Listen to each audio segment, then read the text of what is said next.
Dans l'histoire des évangiles, il y a un homme qui a pris le blé et il allait s'aimer dans son champ. Et ses serviteurs sont venus vers lui des temps après, lui dit que n'est-il pas le blé que tu as sémé dans ton champ? Pourtant, nous avons trouvé l'ivraie également dans le champ. Il dit que ça, c'est l'ennemi qui l'a sémé. Et les disciples ont demandé au maître, veux-tu que nous allons arracher l'ivraie? Il dit non, laissez-les grandir ensemble. En réalité, l'ivraie et le blé, ce sont deux semences qui se ressemblent, qui se ressemblent à l'œil vu. Ils se ressemblent, mais c'est les fruits qui démontrent que voici l'ivraie et puis voici le blé. Il dit, laissez-les grandir. Car le temps de la moisson, les moissonneurs vont enlever l'ivraie et ils vont brûler. Aujourd'hui, l'Église a un grand problème. L'Église a un grand souci. L'Église se lance des jugements, je peux dire, inutiles. L'Église se lance des jugements sans fin. L'Église vraiment se lance des jugements d'enfantillage. Telle Église n'est pas reconnue de Dieu. Dans telle Église, ce n'est pas Dieu qu'ils adorent. Ils sont des statuettes. Tel pasteur, tel homme de Dieu, tel prophète, tel serviteur n'est pas de Dieu. Sa manière de faire, d'opérer n'est pas de Dieu. Ce n'est pas à nous de mener ce combat-là. Ce n'est pas à nous. C'est Dieu qui peut mener ce combat. Vous savez, Dieu est tellement puissant, Dieu est tellement fort, Dieu est tellement redoutable.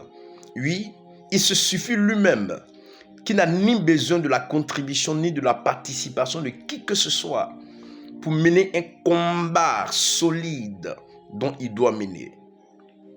Donc que chacun, frère, s'occupe de l'œuvre à laquelle Dieu l'a appelé. L'église est couchée, l'église a des problèmes. Les brebis sont boiteux. Les brebis sont remplies de soucis. Les brebis ne savent même plus où brouter. Les brebis sont remplies de difficultés, de maladies. Au lieu que vous allez vous consacrer, au lieu que vous allez aller dans la présence de Dieu et dire, Seigneur, me voici, que je sois utile entre les creux de tes mains, pour le peuple sur lequel tu m'as établi. Seigneur, il faudrait que ce peuple voie ta gloire au travers de moi. Seigneur, ce peuple a si besoin de toi. Seigneur, me voici. Fais de moi un élément clé entre les creux de tes mains, afin que tu puisses aider ce peuple. Arrêtez le jugement, frère. Il n'y a rien dans le jugement. Il n'y a rien dans le jugement. Que chacun s'occupe de l'œuvre à laquelle le Seigneur l'a appelé. Parce que chacun va rendre compte au Seigneur. Chacun va parler au Seigneur. Chacun viendra devant sa face à la fin des temps et le rendra compte de l'œuvre à laquelle il a appelé. Souvenez-vous des apôtres lorsqu'ils étaient combattus et ceux qui les combattaient parmi les pharisiens. Il y a l'un qui a dit que non, laissons-les, parce qu'avant eux, on a eu un premier groupe qui est passé, qui se disait qu'ils étaient de Dieu. Mais aujourd'hui, on n'entend plus parler d'eux. Donc si eux, ils ne sont pas de Dieu, également eux aussi vont passer. Mais s'ils sont de Dieu, quel que soit ce qu'on va faire, on ne pourra pas. On ne pourra pas. Donc, frère, que chacun s'examine. Que chacun arrête l'enfantillage. Et que chacun se donne à la mission du Christ. Que chacun se donne à l'œuvre du Seigneur. Un jour, je passais dans une cour et j'ai trouvé un pasteur, je l'ai salué, il ne m'a même pas répondu. Il m'a lorgné et il est allé s'asseoir sur sa moto. Je l'ai trouvé dans la cour de l'une de ses fidèles. Et La brebis était assise, pagne sur ses pieds, remplie de mouches. Je me suis approché, dit, mais qu'est-ce qui ne va pas, maman? Est-ce que, j'ai un problème de pied où chaque année, ça vient. Ça fait pratiquement 7 ans que je vis avec. Donc, chaque année, il y a des périodes où ça vient, quels que soient les soins que je vais faire, ça ne bouge pas. Donc, il laisse qu'un peu, il disparaît tout seul. Je dis, mais est-ce que tu crois que Jésus-Christ a le pouvoir? Il dit, je crois. Il dit, alors, tends tes pieds. Elle a enlevé le pain, elle a tendu les pieds, j'ai posé la main, j'ai prié et j'ai déclaré, j'ai dit, à partir d'aujourd'hui, je te sèche, je ne veux plus te voir dans la vie de cette dame, au nom de Jésus. Et après la prière, le lendemain, la femme s'est tenue debout sur ses pieds.